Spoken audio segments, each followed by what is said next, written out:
పాకిస్తాన్ మీద భారత్ అటాక్ చేయబోతోందా? పాకిస్తాన్ ని round up చేసే ప్రక్రియలో సైనిక చర్య ఖాయమా? ఢిల్లీలో సాగుతున్న వరుస సమావేశాలతో బోర్డర్లో ఉద్రిక్తత నెలకొంది. త్రివిధ దళాధిపతులతో ప్రధాని మోదీ వరుస సమావేశాలు పాకిస్తాన్ను టెన్షన్ను పెడుతున్నాయి. పహల్గాం దాడి తర్వాత ప్రధాని మోదీ యాక్షన్ మోడ్లోకి ఉన్నారు. ఉగ్రవాదులపై రివెంజ్ తీసుకునేందుకు వ్యూహరచన చేస్తున్నారు. ఈ క్రమంలోనే ఢిల్లీలో ప్రధానమంత్రి నరేంద్ర మోదీ వరుస సమావేశాలు నిర్వహిస్తున్నారు. ఇవాళ రక్షణ శాఖ కార్యదర్శి రాజేష్ కుమార్ సింగ్ తో ప్రధాని మోదీ భేటీ అయ్యారు. ఇక నిన్న త్రివిధ దళాధిపతులతో ప్రధాని మోదీ సమావేశమయ్యారు. మొదట వైమానిక దళ chief air chief marshal AP Singh తో సమావేశమయ్యారు. ఈ సమావేశంలో పహల్గాం ఉగ్రవాద దాడి తర్వాత వైమానిక దళం సన్నద్ధతపై చర్చించారు.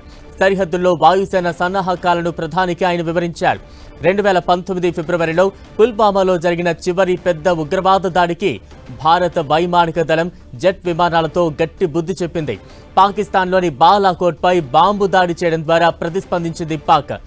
ఈ నేపథ్యంలోనే ప్రధాని మోదీ ఎయిర్ చీఫ్ మార్షల్ మధ్య జరిగిన ఈ సమావేశం మరింత ప్రాధాన్యత సంతరించుకుంది. ఇక శనివారం నేవీ చీఫ్ దినేష్ త్రిపాఠి ప్రధానితో సమావేశమయ్యారు. పాకిస్తాన్ను ధీటుగా ఎదుర్కోవడానికి నేవీ ఎలాంటి చర్యలు చేపట్టిందో ప్రధానికి త్రిపాఠి వివరించారు. అంతేకాదు జాతీయ భద్రతా సలహాదారు అజిత్ దోవల్ ప్రధానితో సమావేశం కావడం కూడా ప్రాధాన్యత సంతరించుకుంది. పహల్గాం ఉగ్రదాడికి స్ట్రాంగ్ రివెంజ్ ప్లాన్ చేస్తోంది భారత్.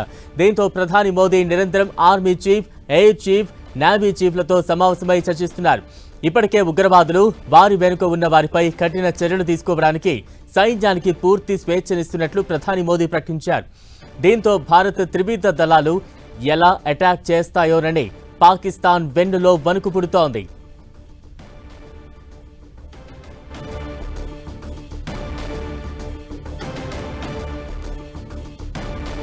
ప్రధాని నరేంద్ర మోదీ వరుస సమీక్షలు చేపడుతున్నారు. త్రివిధ దళాధిపతులతో వరుస భేటీలు నిర్వహిస్తున్నారు. తాజా అప్డేట్స్ అందించేందుకు మా ప్రతినిధి గోపి సిద్ధంగా ఉన్నారు. గోపి, బలరాం, ఢిల్లీలో జరుగుతున్న పరిణామాలన్నీ కనుక గమనిస్తే ఏ నిమిషమైనా సరే భారత్ పాకిస్తాన్ పైన దాడికి దిగొచ్చన్న సంకేతాలు చాలా క్లియర్గా అర్థమవుతున్న పరిస్థితి ఉంది. ఎందుకంటే ఇప్పటికే త్రివిధ దళాధిపతులకు పూర్తి స్వేచ్ఛనిచ్చినట్టుగా కూడా ప్రధాని మోదీ ప్రకటించిన తర్వాత ప్రస్తుతం జరుగుతున్న పరిస్థితులు, అక్కడ బార్డర్లో ఎటువంటి పరిస్థితులు ఉన్నాయి, పాకిస్తాన్ తోటి యుద్ధం చేయాల్సి వస్తే మనకున్న బలం ఏంటి అన్న దానిపైన ఇప్పటికే ప్రధాని ప్రతి నిమిషం కూడా సమీక్షలు జరుపుతున్న పరిస్థితి ఉంది. నిన్న ఈరోజు కూడా త్రివిధ దళాధిపతులకు సంబంధించిన కార్యదర్శులతోటి భేటీ అవ్వడం జరిగింది. దానికి సంబంధించి కూడా కొన్ని కీలక విషయాలను కూడా ఆయన వాళ్ళతో చర్చించినట్టుగా తెలుస్తుంది. ఇప్పటికిప్పుడు యుద్ధం జరిగితే కనుక మన వద్ద ఉన్న బలగాలు ఏమి, ఎటువంటి రీతిలో మనం పాకిస్తాన్కి బుద్ధి చెప్పాల్సిన పరిస్థితి ఉంది అన్న దానిపైన కూడా ఆయన ముఖ్య కార్యదర్శులతో కూడా చర్చించినట్టుగా తెలుస్తుంది. ఈరోజు కూడా రక్షణ శాఖకు సంబంధించిన కార్యదర్శి తోటి ప్రధాని భేటీ అవ్వడం జరిగింది. అయితే త్రివిధ దళాలకు సంబంధించి ఇప్పటికే ఇండియన్ ఆర్మీ కాశ్మీర్ అంతా కూడా ఉగ్రవాదుల వేట కోసం అనువనువు కూడా జల్లెడపడుతున్న నేపథ్యంలో మరొక వైపు ఇటు నేవీ, ఎయిర్ ఫోర్స్ కూడా తమ విన్యాసాలను ప్రదర్శిస్తున్న పరిస్థితి అయితే ఉంది. పంజాబ్ సరిహద్దుల్లో కూడా నేవీ పూర్తిగా తమ ఆయుధాలన్నింటినీ కూడా సిద్ధం చేసుకున్న పరిస్థితి ఉంది. మరొక వైపు ఇండియన్ ఎయిర్ ఫోర్స్ కూడా ఏ నిమిషమైనా సరే పాకిస్తాన్ పైన దాడి చేస్తాము అన్న రీతిలో విన్యాసాలను అయితే ప్రదర్శిస్తున్న పరిస్థితి ఉంది. అయితే వీటన్నిటిని చూసి పాకిస్తాన్లో కొంత అలజడి ఏర్పడ్డ పరిస్థితి ఉంది. మరొక వైపు పాకిస్తాన్ తోటి అంతర్గతంగా బలూచిస్తాన్ లిబరేషన్ ఆర్మీ కూడా అంతర్గతంగా పాకిస్తాన్కి కంటి మీద కునుకు లేకుండా చేస్తున్న పరిస్థితి అయితే కనపడుతుంది. బలూచిస్తాన్ని వదిలేసి వెళ్లాల్సిందిగా కూడా ఇప్పటికే పాక్ ఆర్మీని, అదేవిధంగా చైనా ఆర్మీని వాళ్ళు హెచ్చరికలు కూడా జారీ చేయడం జరిగింది. జరుగుతున్న పరిణామాలన్నీ కూడా ఏ నిమిషమైనా సరే యుద్ధం తప్పదు అన్న సంకేతాలు అయితే చాలా క్లియర్గా అందుతున్నాయి. ఒకవైపు ఆర్థికంగా పాకిస్తాన్ని పూర్తిగా అతలాకుతలం చేస్తున్న భారత్ ఏ నిమిషమైనా సరే మిసైల్స్ దాడి పాల్పడొచ్చన్న సంకేతాలు కూడా అందుతున్నాయి. బలరాం, గోపేట, ప్రస్తుతం బార్డర్లో ఎటువంటి పటిష్ట ఏర్పాట్లు కనిపిస్తూ ఉన్నాయి? త్రివిధ దళాలకు సంబంధించి ఎటువంటి సన్నాహాలు కొనసాగుతున్నాయి? బలరాం, ఒకవైపు పాకిస్తాన్ని ఆర్థికంగా దెబ్బతీస్తున్నాయి, మరొక వైపు ఇండియా పాకిస్తాన్ ఏదైతే ఎల్ఓసిలో పాకిస్తాన్ కవ్వింపు చర్యలు చేపడుతున్నప్పటికీ భారత సైన్యం కొంత సమన్వయం పాటిస్తూ పాకకు బుద్ధి చెప్పే యోచనలోనే ప్రస్తుతం భారత్ వ్యూహం అయితే కొనసాగుతుంది. ఆ వ్యూహానికి సంబంధించి కూడా ఇప్పటికే త్రివిధ దళాధిపతులు కొంత ప్రధాని వద్ద కొంత సమాచారాన్ని కూడా ఇచ్చినట్టుగా తెలుస్తుంది. అయితే ప్రధానంగా చూసుకుంటే ఇటు ఎల్ఓసి వెంట ఎటువంటి పాకిస్తాన్ ఎటువంటి కవ్వింపు చర్యలు చేపట్టినా కూడా వాటికి ధీటుగా పాకిస్తాన్లోని ఏదైతే ఉగ్రవాద శిబిరాలు ఉన్నాయో వాటిని టార్గెట్గా చేసుకొని దాడులకు పాల్పడే దిశగా వ్యూహరచన జరుగుతున్నట్టుగా తెలుస్తుంది. ఒకవైపు ఎల్ఓసికి అవతల ఉన్న ఉగ్రవాదుల శిబిరాలను నిర్వీర్యం చేయడం, మరొక వైపు ఏదైతే పాక్ ఆక్రమిత కాశ్మీర్ ఉందో దాంట్లో ఉన్న ఉగ్ర శిబిరాలను కూడా ఏరివేసే దిశగానే ప్రస్తుతం త్రివిధ దళాధిపతులైతే కొంత వ్యూహాన్ని రచిస్తున్నట్టుగా కూడా మనకు కొంత అర్థమవుతుంది. ఒకవైపు భారత్లో ఉన్న కాశ్మీర్లో ఉన్న ప్రజలను, అదేవిధంగా ఎల్ఓసి వెంట ఉన్న ప్రజలను కొంత అప్రమత్తం చేస్తూనే పాకిస్తాన్ పైకి దాడికి వెళ్లే విధంగా పూర్తిగా వ్యూహరచన చేస్తున్నట్టుగా అయితే అర్థమవుతుంది. ఎందుకంటే ఇప్పటికే ఎల్ఓసి వెంట ఉన్న గ్రామ ప్రజలకు కూడా కొన్ని హెచ్చరికలు జారీ చేశారు, బంకర్లను ఇప్పటికే సిద్ధం చేశారు.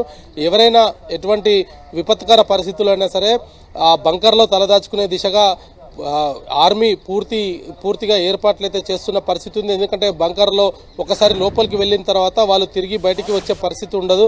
యుద్ధం కొనసాగినన్ని రోజులు కూడా వాళ్ళు పూర్తిగా బంకర్లకే పరిమితం కావాల్సి వస్తుంది. కాబట్టి వాళ్ళకి సంబంధించిన ఆహారానికి సంబంధించి కావచ్చు, ఇతర వస్తువులకు సంబంధించి కూడా కొంతమంది హెల్త్ ఇష్యూస్ కూడా, అంటే వీటన్నిటిని కూడా పరిగణనలోకి తీసుకొని ఆ దిశగా ఎల్ఓసి వెంట ఉన్న గ్రామాలకు పూర్తి సహాయ సహకారాలను అందించే దిశగా ఆర్మీ అయితే సంసిద్ధత అవుతున్న పరిస్థితి ఉంది. ఒకవైపు ఆర్థికంగా పాకిస్తాన్ను దెబ్బతీస్తూనే మరొక వైపు ఆర్మీ ఏ నిమిషమైన దాడులు చేయొచ్చన్న సంకేతాలను కూడా పంపిస్తున్న పరిస్థితి ఉంది. అయితే పాక్ వద్ద ఇప్పటికిప్పుడు యుద్ధం జరిగితే ఎదుర్కొనే పరిస్థితి ఉందా లేదా అన్న దానిపైన కూడా ప్రపంచ దేశాల నుంచి కొంత వ్యతిరేకత వస్తుంది. భారత్కి సంబంధించి చూస్తే కనుక ఉగ్రవాద పోరుతోటి ఐక్యరాజ్య సమితి కావచ్చు, ఇతర దేశాలన్నీ కూడా భారత్కు అండగా నిలుస్తున్న పరిస్థితి ఉంది. ఎప్పుడు యుద్ధం జరిగినా భారత్కు పూర్తిగా సహాయ సహకారాలు అందిస్తామన్న పరిస్థితి అయితే ఒకవైపు ఇస్తూనే ఐక్యరాజ్య సమితి కూడా ఉగ్రవాదాన్ని నిర్మూలించే దిశగా భారత్ అడుగులు వేయడంతో పాకిస్తాన్ కూడా భారత్కు సహకరించాల్సిందిగా కూడా వివిధ దేశాలైతే ఇప్పటికే ప్రకటించడం జరిగింది. ఉగ్రవాదం అనేది ఏ దేశానికైనా తీరని నష్టం కలిగిస్తుంది. కాబట్టి ఉగ్రవాద నిర్మూలనకు భారత్ తీసుకుంటున్న చర్యల్లో పాకిస్తాన్ పూర్తి సహాయ సహకారాలు అందించాలనేది మాత్రం ప్రధానంగా కోరుకుంటుంది. ఒకవైపు ఎల్ఓసి వెంట ఉన్న గ్రామ ప్రజలను అప్రమత్తం చేస్తుంది, మరొక వైపు కాశ్మీర్లో ఇప్పటికే టూరిస్టు స్పాట్స్ అన్నింటినీ కూడా దాదాపు 48 టూరిస్టు స్పాట్స్ని కూడా క్లోజ్ చేయడం జరిగింది.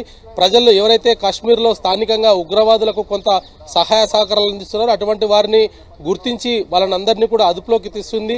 ఒకవైపు త్రివిధ దళాధిపతులు ప్రధానితోటి భేటీ అవుతున్నారు తీరం వెంట కానీ, అంటే ఎల్ఓసి వెంట కానీ, అదేవిధంగా వాయుసేన కానీ వీళ్ళంతా కూడా సిద్ధమవుతున్న నేపథ్యం ఒకవైపు. మరొక వైపు ఎన్ఐఏ కూడా ఏదైతే ఉగ్రదాడికి సంబంధించిన అంశాలకు సంబంధించి ప్రతి క్షణం కూడా ప్రతి నిమిషం కూడా వాళ్ళు ఇన్వెస్టిగేషన్ అయితే చాలా క్లియర్గా చేస్తున్న పరిస్థితి కనపడుతుంది. ఎందుకంటే జమ్మూ కాశ్మీర్లో ఎక్కువ స్లీపర్ సెల్స్ ఉన్న నేపథ్యంలో ఎవరు యాక్టివేట్ అయ్యారు, ఎక్కడి నుంచి భారత్కు అంతర్గతంగా శత్రువులుగా మారే ప్రమాదం ఉంది, ఇతర ప్రాంతాల్లో దాడులకు పాల్పడొచ్చా అన్న ఇటువంటి అంశాలపైనే ప్రధానంగా ఎన్ఐఏ దృష్టి సారించడం జరిగింది. ఉగ్రవాదులకు ఏదైతే డబ్బులు సహకరిస్తున్నారో అటువంటి వాటిపైన కూడా దృష్టి సారించడం జరిగింది. జమ్మూ కాశ్మీర్లో ప్రధానంగా ట్రాన్సాక్షన్స్ పెహల్గాం ఉగ్రదాడి తర్వాత ఆర్థిక లావాదేవీలపైన కూడా ఎన్ఐఏ దృష్టి సారించడం జరిగింది. అధిక మొత్తంలో ఎక్కడైనా డబ్బులు ట్రాన్సాక్షన్ జరిగాయా అన్న దానిపైన కూడా పూర్తిగా ఎన్ఐఏ అయితే ప్రస్తుతం దృష్టి సారించింది. ఏ నిమిషం యుద్ధం జరిగినా తాము సిద్ధమే అనేది మాత్రం ప్రధాని మోదీకి త్రివిధ దళాధిపతులు అయితే చెప్తున్న పరిస్థితి కనపడుతుంది. Balaram. Right, thank you Gopi.